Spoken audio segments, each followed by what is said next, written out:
আমি 94% পেয়েছি। অনুভূতি ভালোই হচ্ছে যে না, এত কষ্ট করে সারা বছর কষ্ট করে ভালো রেজাল্ট হয়েছে, ভালো লাগছে। এই রেজাল্টের পিছনে সব থেকে অবদান কাউকে দেবেন না? রেজাল্টে অবভিয়াসলি টিচার্সরা আছে, প্যারেন্টসরা আছে, কিন্তু মানে সবারই যে বন্ধুরাও আছে যারা হেল্প করেছে, কোনো অসুবিধা হলে সাপোর্ট করেছে, ইমোশনালি সাপোর্ট করেছে। টিচাররাও খুব ভালো, তারা মানে সারা বছর অনেকেই হেল্প করেছে, মা আব্বুও ছিল। তো ওভারঅল সবাই কিছু কন্ট্রিবিউশন আছে কোথাও না কোথাও। পড়াশোনা কেমন করতেন, কতক্ষণ করতেন? টাইম সেই হিসাবে 8 থেকে 9 ঘন্টা। হ্যাঁ, তেমন টাইম দেখে করতাম না, তবে এস্টিমেটেড 9 থেকে 10 ঘন্টা অমন। কি নিয়ে পড়তে চাও?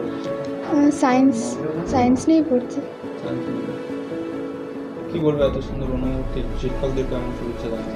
হ্যাঁ, টিচার্সরা তো খুবই ভালো, মানে ছোটো থেকে এখানেই আছি তো ওরা খুবই সাপোর্ট করেছে, স্পেশালি আমাদের প্রিন্সিপাল ম্যাম, হেড স্যার এবং সব সাবজেক্ট টিচাররাও কখনো মানে কোনো ডাউট হলে ওরা সবসময় হেল্প করতো, খুব ভালো।